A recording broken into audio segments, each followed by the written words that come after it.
To repay him for saving my life, I married Grant Coleman, a decorated war hero left unable to have children by a combat injury. On our wedding night, this man, so decisive on the battlefield, pushed a bank book toward me, unable to meet my eyes.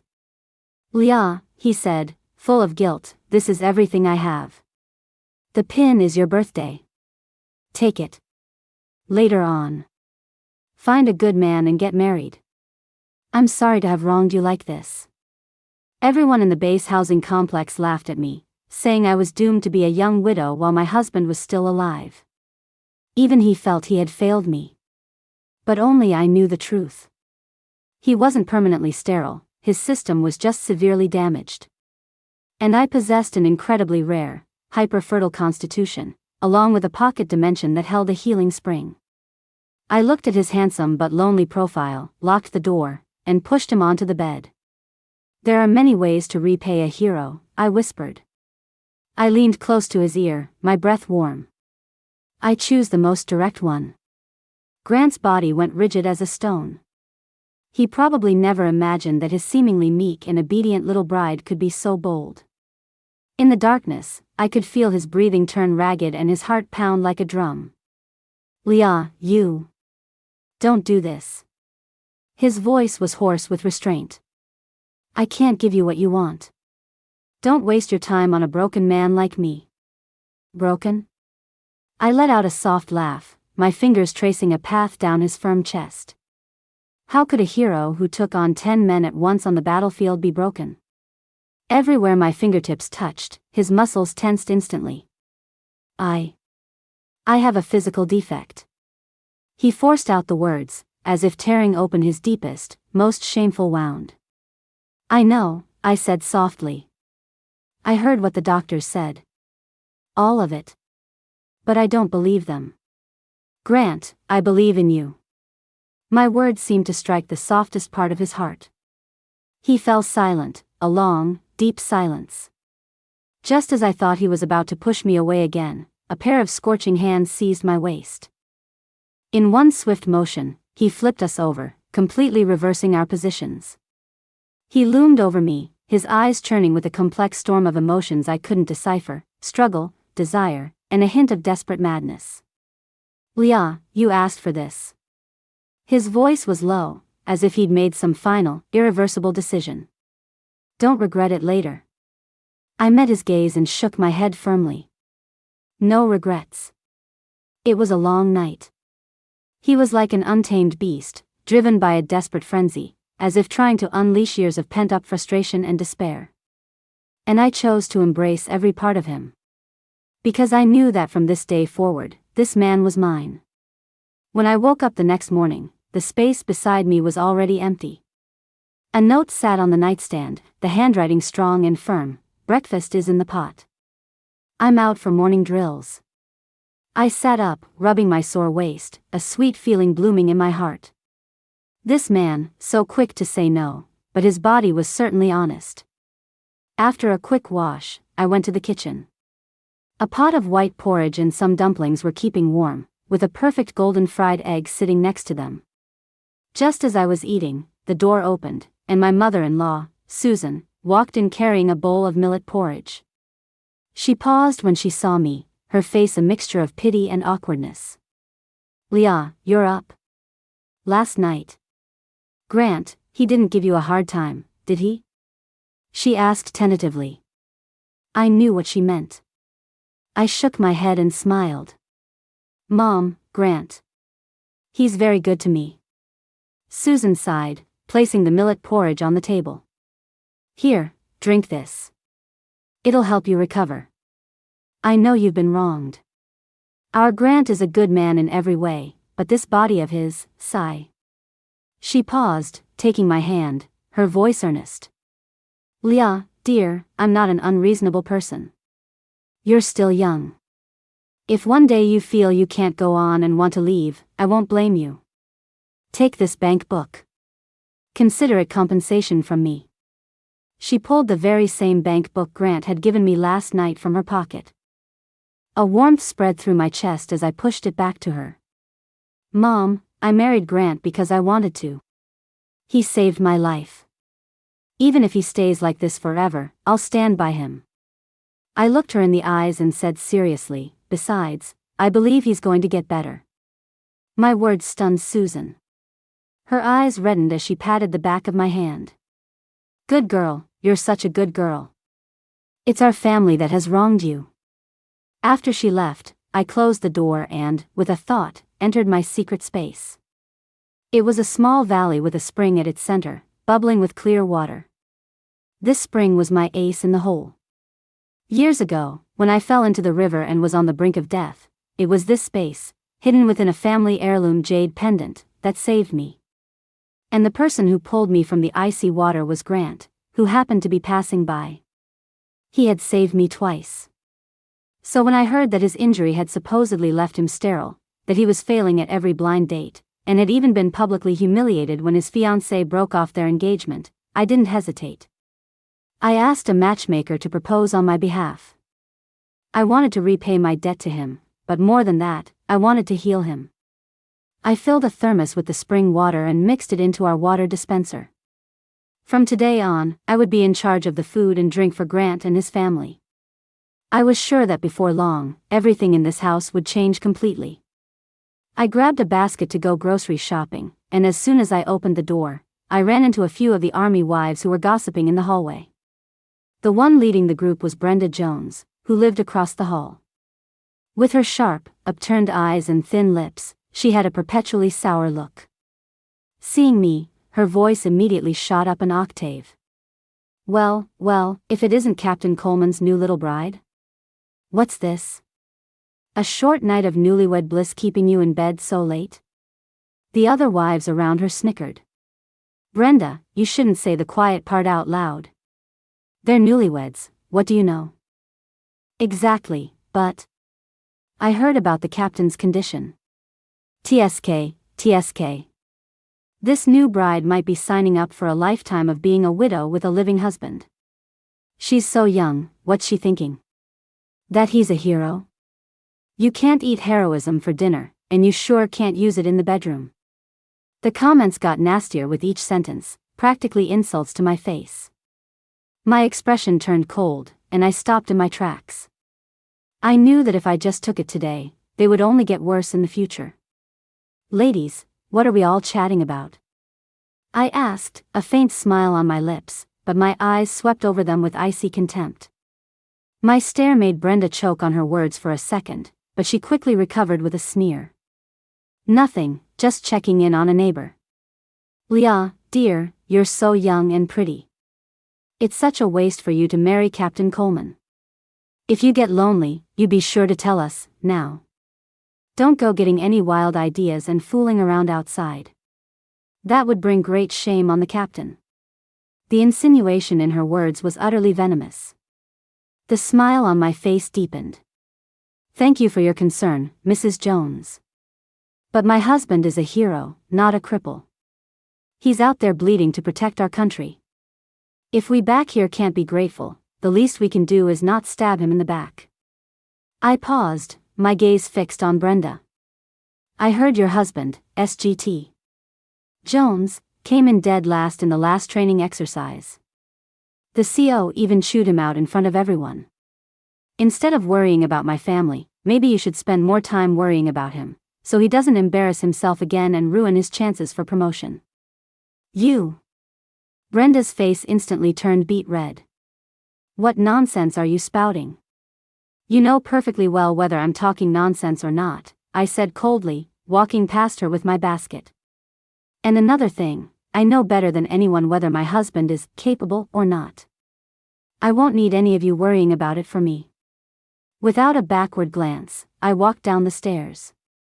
Behind me, I could hear Brenda's furious sputtering and the awkward silence of the other wives. I knew this was just the beginning.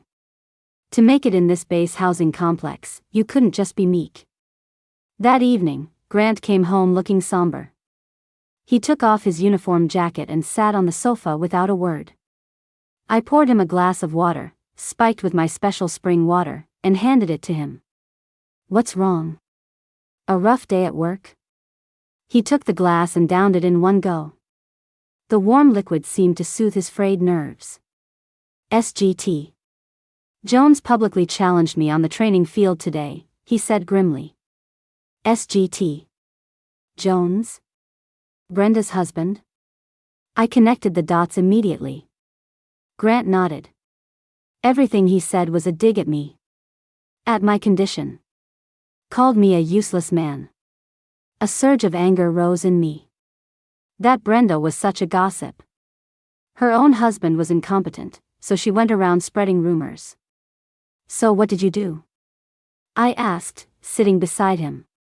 A cold smirk touched Grant's lips. I challenged him to a 5-kilometer run in full gear.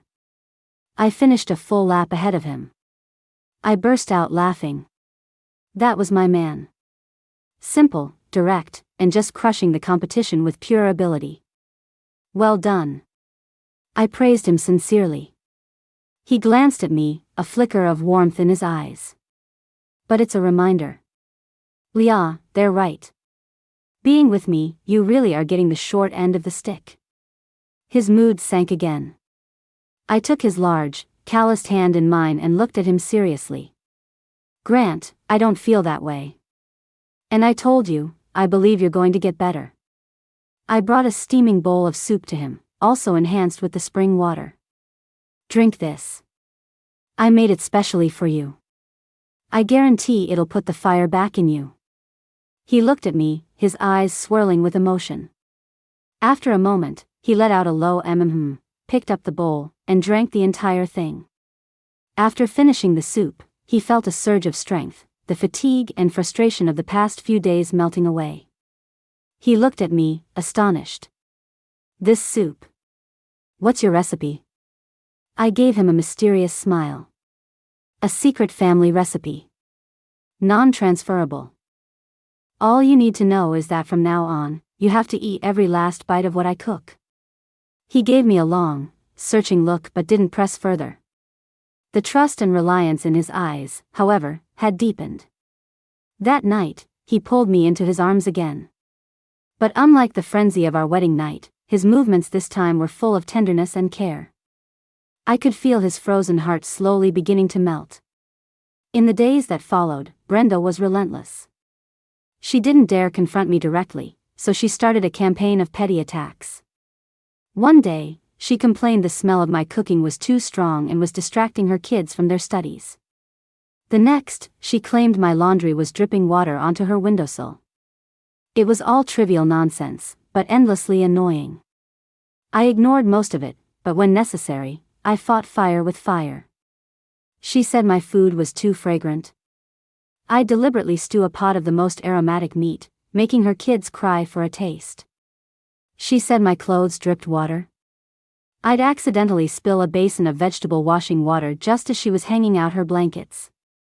After a few skirmishes, Brenda never gained an inch and only managed to infuriate herself.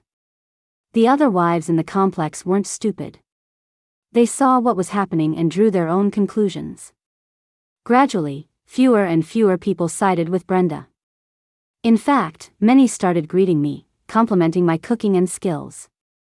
One day, my mother-in-law, Susan, came home beaming and grabbed my hand as soon as she walked in. Leah, you are our family's lucky charm. What is it, Mom? I asked with a smile. They were giving out prizes from the base lottery today, and guess what? Our family won an electric fan.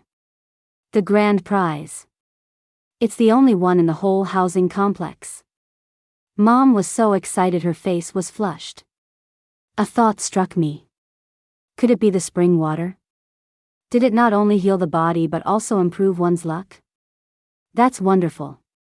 We won't have to worry about the summer heat now, I said, sharing her joy. Susan held my hand, looking more and more pleased. And that's not all. When I went to the market today, the lady selling vegetables insisted on giving me 2 extra cucumbers. On the way back, I found $10. I'm telling you, ever since you married into this family, good things have been happening one after another. I laughed. Mom, that just means you have good luck. No, it's all because of you. Mom declared. You're the treasure of our family. Just then, Grant came home. He walked in to see Mom and me laughing together, and the hard lines of his face softened. "What's all the excitement about?" "Grant, you're back." Mom pointed to the fan in the corner like she was showing off a trophy. "Look at the good fortune Leah brought our family." Grant looked at the brand new fan, then at me, his eyes full of amusement. Since I had arrived, this home had truly changed. Before, the house was always cold and quiet. His mother was constantly worried about him, her face etched with gloom. He himself had been withdrawn and silent, burying all his troubles deep inside.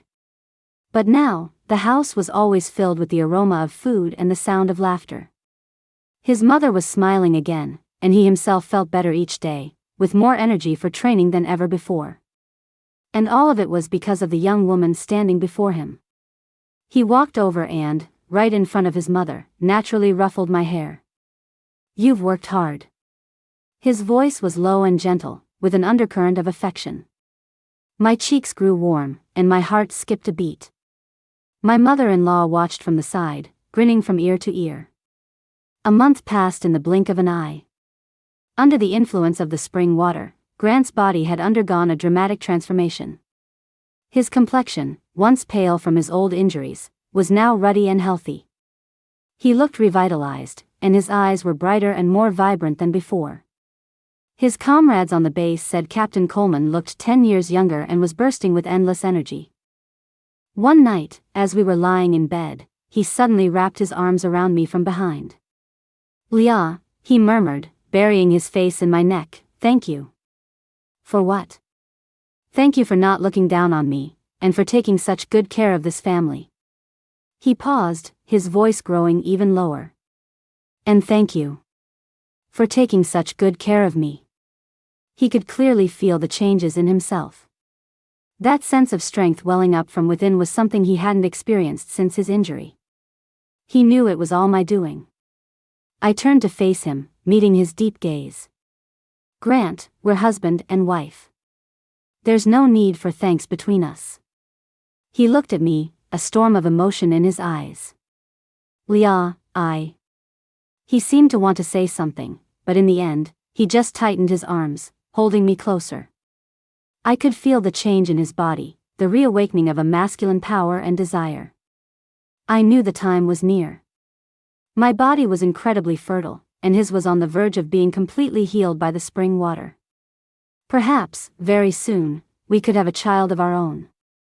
My heart filled with anticipation at the thought. Another month later, I started feeling nauseous and sleepy all the time. At first, I thought it was just heatstroke from the hot weather. But when I lost my appetite for even my favorite braised pork, a bold idea popped into my head. Could I be pregnant?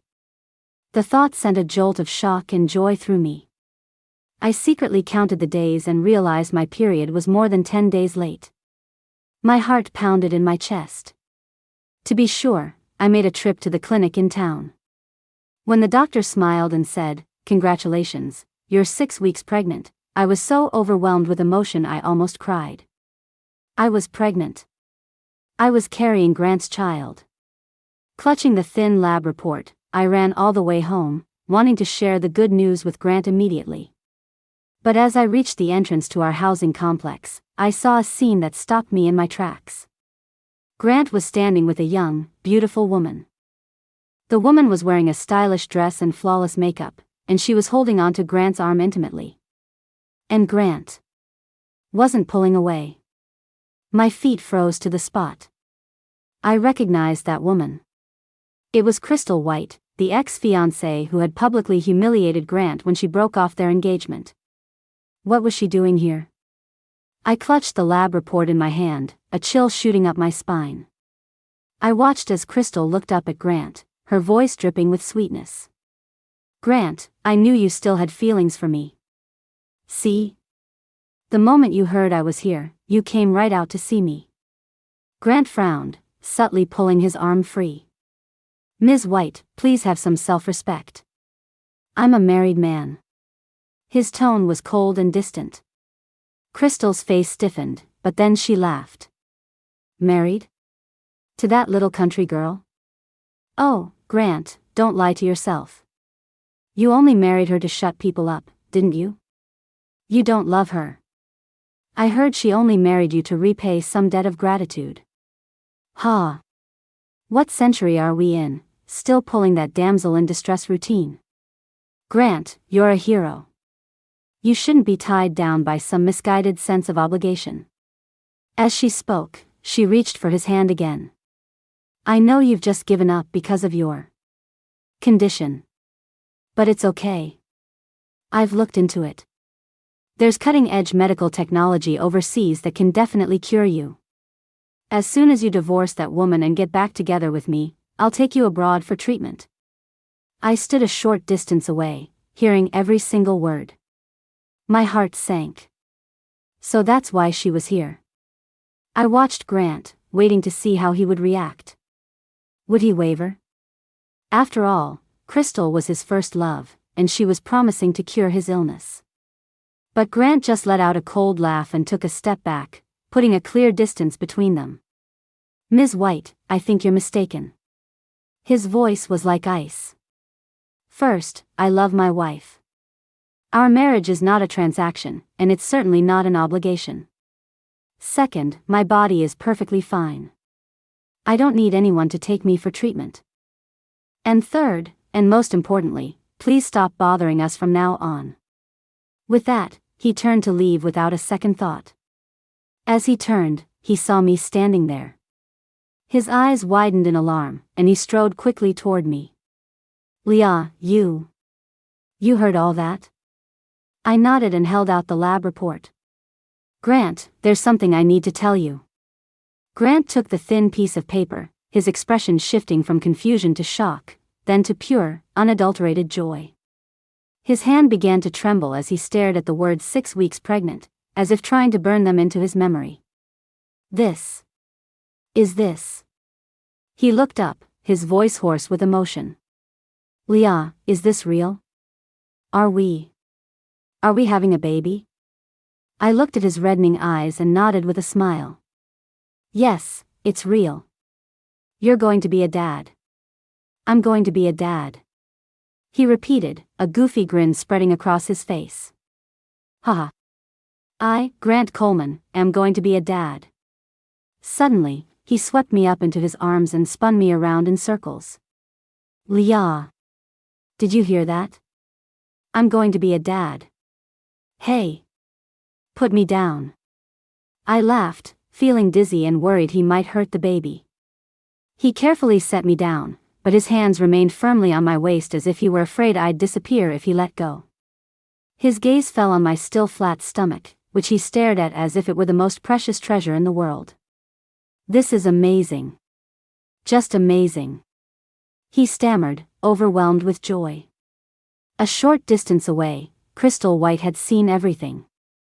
Her face soured as if she'd swallowed a fly, her expression twisting from disbelief to jealous rage. Impossible. She shrieked, rushing toward us. That's absolutely impossible. Grant, don't let this woman fool you. That baby can't be yours. You can't have children. Grant whipped his head around, his gaze as sharp as a knife. Crystal, watch your mouth. You slander my wife again, and don't blame me for what happens next. The raw, military menace radiating from him made her stumble back a step. I'm not slandering her. She insisted. Everyone on this base knows you were injured and can't have kids. How could some country girl get pregnant the moment she married you? She must have been cheating. At her words, the neighbors who had gathered to watch began to whisper among themselves. She's right, Captain Coleman's condition. The timing of this baby is a little too convenient, isn't it? You never know. You can't judge a book by its cover. Brenda Jones, seeing her chance, pounced like she'd found the ultimate piece of gossip. I knew it. I said from the beginning that Leah was trouble. She couldn't stand the loneliness and found herself a man on the side. Captain, she's made a fool of you. In an instant, I was drowning in a sea of doubt and malice. I was shaking with anger and about to retort when Grant pulled me behind him. His tall frame stood like a mountain, shielding me from the storm. He scanned the crowd, his voice low but firm. I trust my wife. And I know my own body. From this day forward, if I hear anyone else spreading rumors or slandering my wife, you will have to answer to me. His gaze landed on Brenda and Crystal, filled with a final warning. As for whether there's anything wrong with my body, the annual physicals for the entire complex are in 1 month. Everyone will know the truth then. The hospital's report will clear my wife's name. Without another word, he gently guided me away and back to our apartment. Back home, with the door closed, the fierce intensity vanished from Grant. He nervously helped me sit down, getting me water and a pillow, completely flustered. Leah, don't be angry, don't get worked up. It's bad for the baby. They're all talking nonsense, don't take it to heart. Seeing how anxious he was, I couldn't help but smile.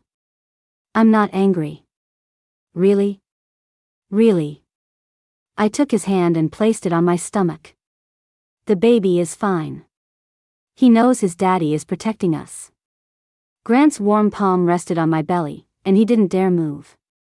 He could feel the new life beneath his hand, and the tenderness in his eyes was overflowing. Leah, I'm sorry, he said suddenly. Why are you sorry? If it weren't for me, you wouldn't have had to endure that today, he said, his face full of self-reproach. It's my fault. I didn't handle things with Crystal properly in the past, which gave her the chance to cause a scene today. I shook my head. It's not your fault.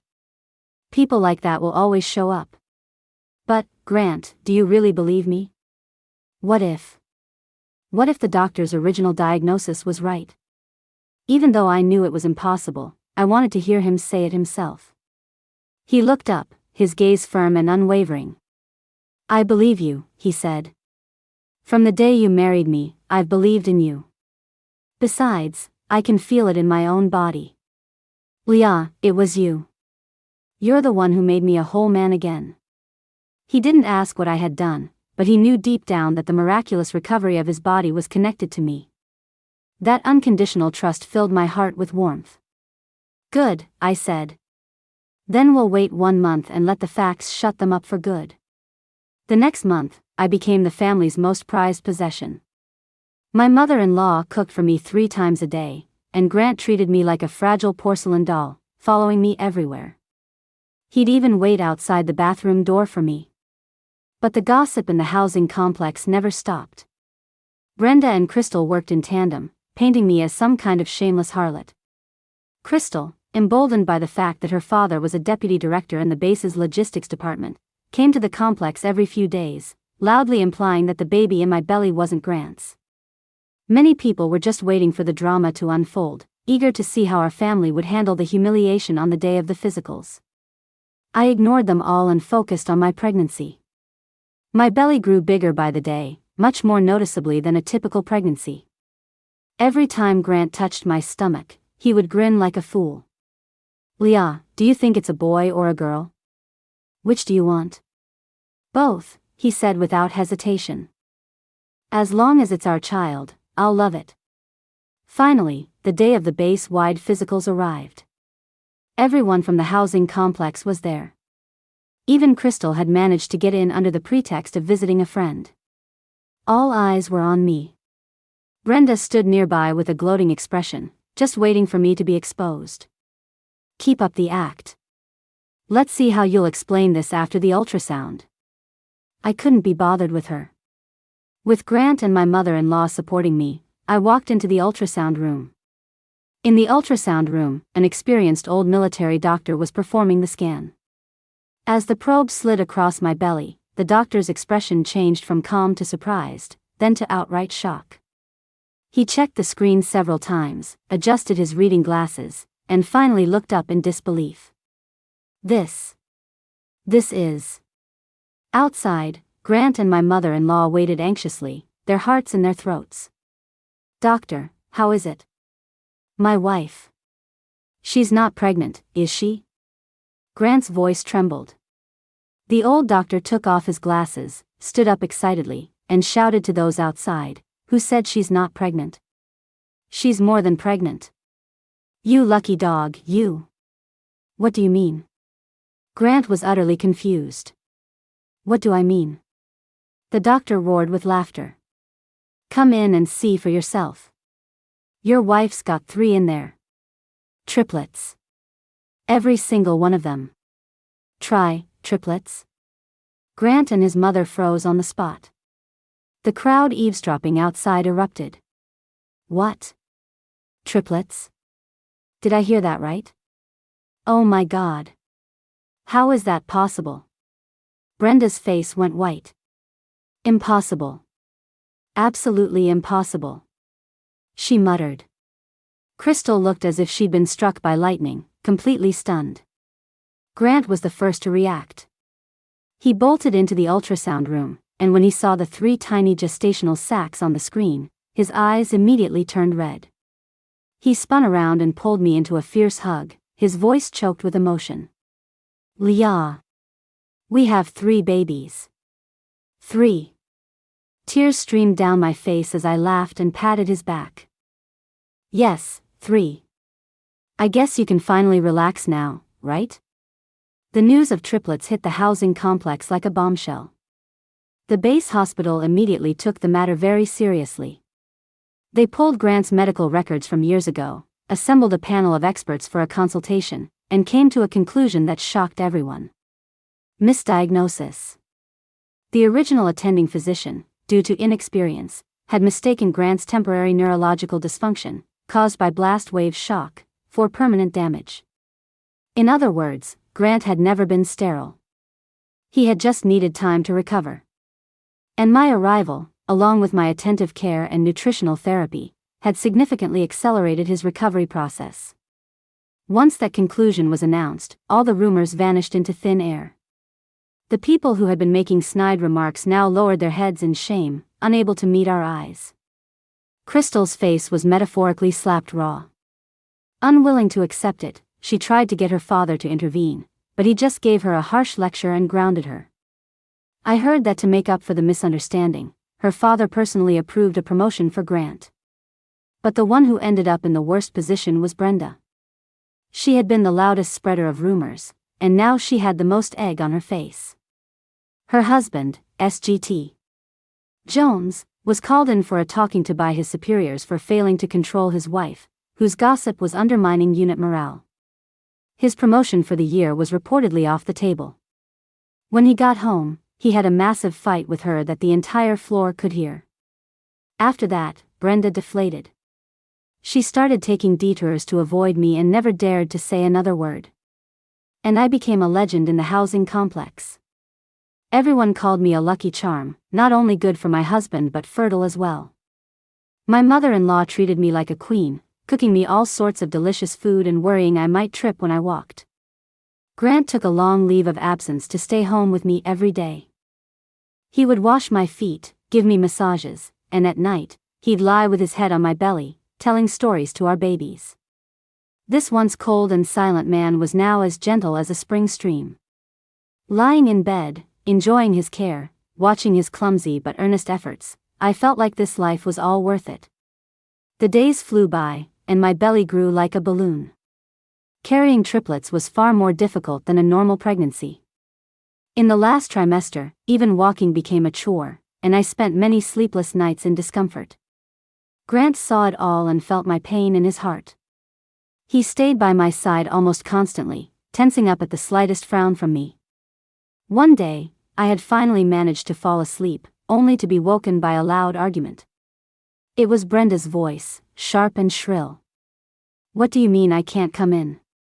I live in this complex too.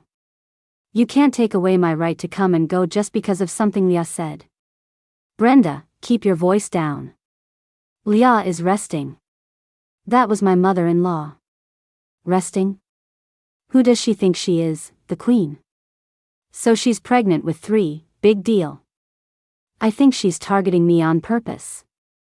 Using her big belly to boss everyone around. I frowned, trying to push myself up. Grant held me down. Don't move. I'll handle this. He walked out, and I heard his ice-cold voice. Brenda, it seems you didn't learn your lesson last time. Grant, don't you try to scare me. "Get out." Grant said only 2 words. But those words carried the weight of an undeniable command and a thick, menacing aura. The hallway fell silent. A moment later, Grant came back in, his face calm again. "It's nothing. Go back to sleep." I took his hand. Why was she making a scene again? Grant hesitated for a moment. The MPs gave her an eviction notice. Her family has to be out of the housing complex by the end of the month. I was taken aback. "Did you do that?" He shook his head. "Not me. It was a decision from high up. Her husband's performance has been poor, and her behavior has had a negative impact on the community. They no longer meet the conditions for living in base housing." I sighed. In the end, she brought it all on herself. If she hadn't been so jealous, so loose-lipped, and had just lived her own life, she wouldn't have ended up like this. I thought that after such a huge setback, Brenda would finally give up. But I had underestimated the madness of a woman consumed by jealousy. A few days later, one afternoon, my mother-in-law was out grocery shopping, and Grant was in his study working on some files. Feeling a bit stuffy, I decided to go downstairs for a short walk. My belly was so big that going down the stairs was difficult. I had to hold the railing, taking it one slow step at a time. Just as I reached the landing between the first and second floors, a dark figure shot out from behind me and shoved me hard in the back. "Go to hell, Leah." It was Brenda. She had been hiding in the stairwell the whole time. I cried out as my body lost its balance and pitched forward. I instinctively wrapped my arms around my belly and closed my eyes in despair. "It's over. My babies." At that critical moment, a pair of strong arms shot out from the side and caught me securely. I fell into a familiar, solid embrace. "Leah." It was Grant. I opened my eyes, still in shock, and saw his face etched with terror and towering rage. Brenda was dangling in mid-air, his other hand clamped around her throat, holding her up like a chicken. You. Brenda's face was turning purple, and she couldn't get a word out. "You're looking to die." Grant's eyes were terrifyingly red. It was the same look he'd have on the battlefield facing a mortal enemy. I had no doubt that if I didn't say something, he would actually strangle her on the spot. "Grant, don't." I grabbed his arm urgently. "I'm okay, the babies are okay. Don't dirty your hands for someone like her." My words brought him back to his senses. He violently threw Brenda to the ground, then pulled out his radio and contacted the military police directly. "This is Captain Coleman. We have a situation at Building A. The resident of 302, Brenda Jones, has attempted to murder a military spouse. The evidence is clear. Send a team over immediately." His voice was completely devoid of warmth. Sprawled on the floor, Brenda heard the words attempted murder and was so terrified she wet her pants. Only then did she realize just how much trouble she was in. Brenda's fate was sealed. Intentionally harming a pregnant military spouse was an extremely serious crime in the armed forces. She was taken away by the MPs and interrogated through the night. The verdict came the next day. She was sentenced to 3 years in prison.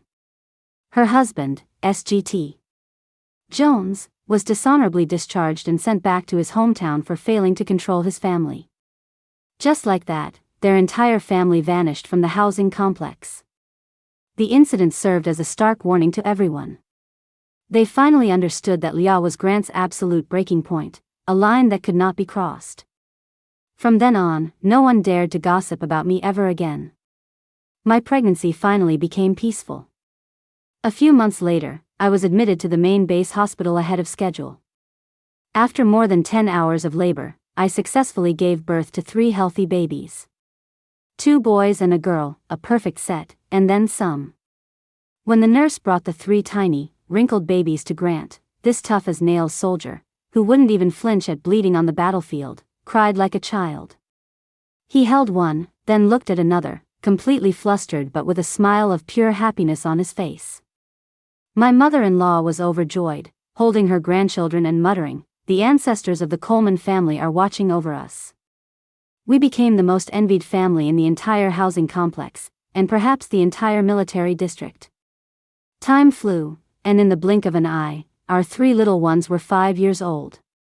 Our eldest, Aaron, was as calm and serious as a little adult, taking after Grant the most.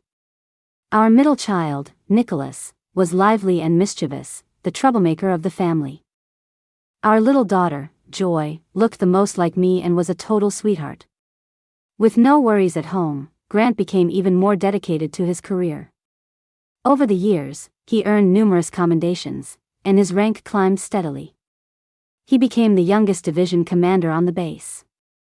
My mother-in-law was in great health, helping me with the kids and her garden, living a relaxed and happy life. As for me, besides taking care of the children in our home, I used the resources from my pocket dimension to start a small business. The fruits and vegetables I grew with the spring water were of exceptional quality and quickly found a market. The business grew and grew.